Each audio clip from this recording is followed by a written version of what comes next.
Good morning everybody, myself Acharya Vishvendra. आज एक worksheet आपसे डिस्कस करूंगा रोटेशन मोशन पे। So let's start with the worksheet. तो सबसे पहला यहाँ पे क्वेश्चन स्टार्ट होता है मोमेंट ऑफ इनर्शिया से, कि मोमेंट ऑफ इनर्शिया क्या है। So it is a scalar quantity as per given in NCERT. Because अगर किसी सिस्टम का आपको मोमेंट ऑफ इनर्शिया निकालना है तो सिंपल एडिशन से आप निकाल सकते हैं।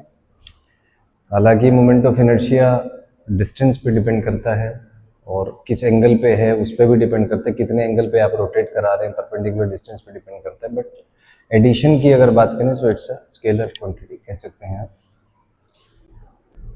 सेकेंड पॉइंट आता है मोमेंट ऑफ इनर्शिया होता है क्या। तो सिंपली मोमेंट ऑफ इनर्शिया को किसी बॉडी के लिए लिखा जा सकता है mr स्क्वायर। तो उसमें क्या, मान लीजिए कोई बॉडी है, पॉइंट मास मैंने मान लिया यहाँ पे, मास m है, रेडियस r है और ये इस एक्सिस के अबाउट मूव कर रहा है। तो इसका moment of inertia mr square होता है, ये डेफिनेशन है इसका। तो यहाँ से हम कह सकते हैं कि मोमेंट ऑफ इनर्शिया दो चीजों पे डिपेंड करता है, एक तो मास और एक डिस्टेंस।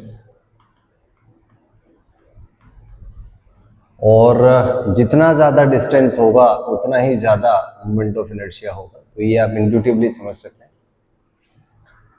अगला कॉन्सेप्ट यहाँ पे है कि अगर हम मोमेंट ऑफ इनर्शिया का ग्राफ ड्रॉ करें m के साथ कांस्टेंट r पे, r कांस्टेंट है, तो हम कह सकते हैं कि i is proportional to m।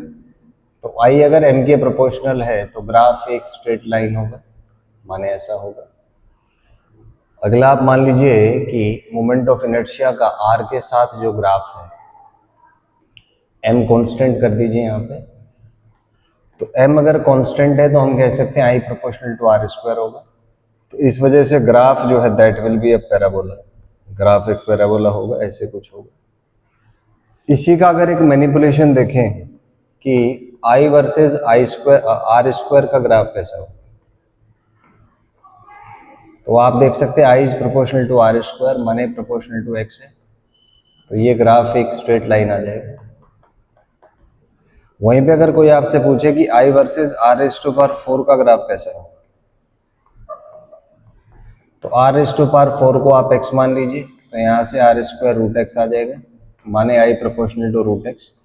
तो ये भी एक पैराबोला होगा लेकिन x की तरफ टर्न करेगा। So that will again be a parabola. सो ये इसके बेसिक एनालिसिस, मैकेनिज्म्स और मैनिपुलेशंस हमने डिस्कस कर लिए। ये नेक्स्ट अगर बात करें कि आपको x एक्सिस दिया हुआ है, y axis and this is your z axis. एक पॉइंट के कोऑर्डिनेट्स हैं आपके x y z। तो x एक्सिस के अबाउट जो मोमेंट ऑफ इनर्शिया होता है वो होता है m into y square plus z square, माने x के अबाउट है तो y square plus z square. तो सिमेट्री से आप कह सकते हैं कि y एक्सिस के अबाउट जो है वो हो जाएगा m into x square plus z square. Similarly z axis के अबाउट हो जाएगा m into x square plus y square. तो ये इसकी एनालिसिस से आप कह सकते हैं ये हो जाएगा। अगला यहाँ पे एक स्टैंडर्ड सा कॉन्सेप्ट है कि एक आपको दो पॉइंट मासेस दिए हुए हैं m1 m2 और इनके बीच का डिस्टेंस मान लीजिए d है। तो ये कई मान लीजिए इनका सेंटर ऑफ मास होगा। तो मान लीजिए सेंटर ऑफ मास कुछ यहाँ से x1 पे है और ये x2 पे है। तो अगर कोई आपसे पूछे कि फर्स्ट का मोमेंट ऑफ इनर्शिया क्या होगा तो ये हो जाएगा m1 x1 square. Similarly second का हो जाएगा आपका m2 x2 स्क्वायर। और अगर आपसे पूछे आई सिस्टम, तो आई सिस्टम में m की बजाय आप म्यू यूज करेंगे, म्यू इंटू डी स्क्वायर। ये स्टैंडर्ड सा कॉन्सेप्ट है और म्यू को कहते हैं रिड्यूस्ड मास और ये होता है आपका m1 m2 by m1 plus m2 into d square. तो ये एक स्टैंडर्ड एप्लीकेशन है किसी टू पॉइंट सिस्टम के मोमेंट ऑफ इनर्शिया का about an axis passing through the centre of mass and perpendicular to the line union. इसका application ये है कि मान लीजिए आपको दो मासेस दिए हुए हैं, ये है 2 kg, ये है मान लीजिए 4 kg, बीच का डिस्टेंस है जी 10 मीटर। तो यहाँ पे पहले आपसे पूछा कि इसका रिड्यूस्ड मास क्या होगा। तो रिड्यूस्ड मास हो जाएगा जी m1 m2 by m1 plus m2। आप इसको सोल्व करेंगे that will B 2 into 4 upon 2 plus 4, 8/6 माने 4/3 आ जाएगा kg मान लीजिए आप। उसके बाद नेक्स्ट अगर आपसे पूछे कि सिस्टम का मोमेंट ऑफ इनर्शिया क्या होगा, तो आई सिस्टम को आप लिख सकते हैं as mu d square. Mu यहाँ पे है आपका 4/3, डी है जी 10 का होल स्क्वायर, तो 10 का स्क्वायर होगा 100, तो 400/3 आ जाएगा, यहाँ से कह सकते हैं। तो ये इसके कुछ एप्लीकेशंस हैं। और छोटी सी इस पे बात करेंगे डायमेंशंस के बारे में। तो मोमेंट ऑफ इनर्शिया होता है mr स्क्वायर। तो अगर इसका मैं डायमेंशन लिखूं तो डायमेंशन हो जाएगा m का 1, r है L2 और t 0। वहीं पे यदि मैं बात करूं मोमेंट ऑफ इनर्शिया का ऐसा यूनिट, तो जी इसका ऐसा यूनिट हो जाएगा आपका kg मीटर स्क्वायर। वहीं पे यदि बात करें मोमेंट ऑफ इनर्शिया के CGS यूनिट का, तो ये हो जाएगा जी ग्राम सेंटीमीटर स्क्वायर, यहाँ से आप कह सकते हैं। अब इसमें एक प्रॉब्लम है, मान लीजिए एक इक्विलेटरल ट्रायंगल आपको दिया हुआ है, ये साइड भी m है, ये भी m है, ये भी m है, साइड लेंथ इसका l है, और ये मान लीजिए x एक्सिस, ये मान लीजिए आप y एक्सिस, आपसे पूछा, और ये मान लीजिए आप z एक्सिस। तो आपसे पूछा है moment of inertia x axis के अबाउट, तो आप देखेंगे इसका 0 हो जाएगा, इसका ml स्क्वायर, क्योंकि l डिस्टेंस पे है। अच्छा सॉरी, x एक्सिस के अबाउट है तो इसका भी 0, इसका भी 0, तो 0 + 0, और यहाँ से अगर आप डिस्टेंस देखेंगे तो ये L√3/2 आ जाएगा, ये वाला x एक्सिस से, क्योंकि इक्विलेटरल ट्रायंगल है तो ये एंगल 60 होगा। सो ये L है तो ये √3/2 आ जाएगा। तो थर्ड में जब आप ऐड करेंगे ये होगा m × √3/12 whole square.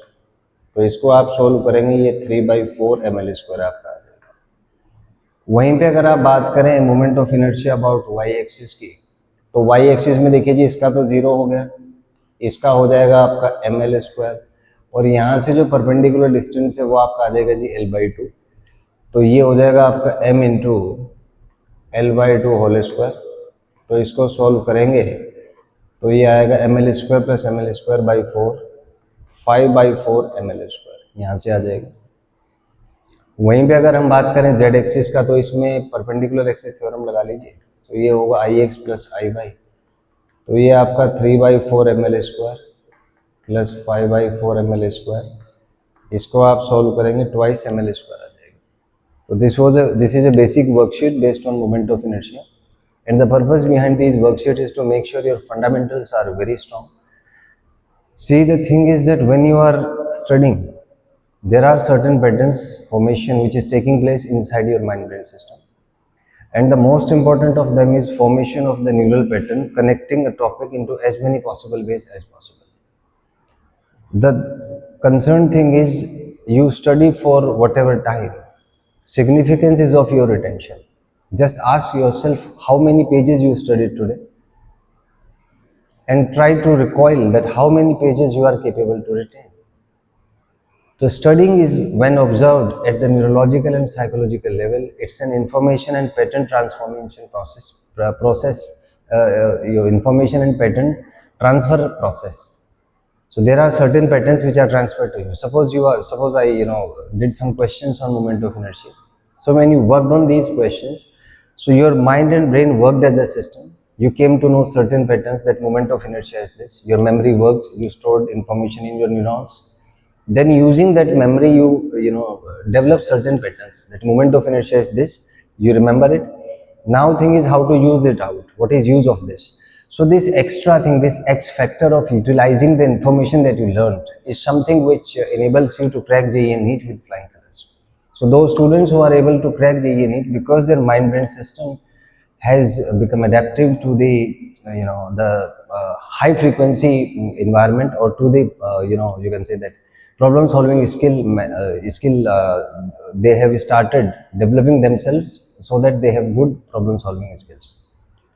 So ultimate thing is how your mind brain system responds to when you solve a certain problem.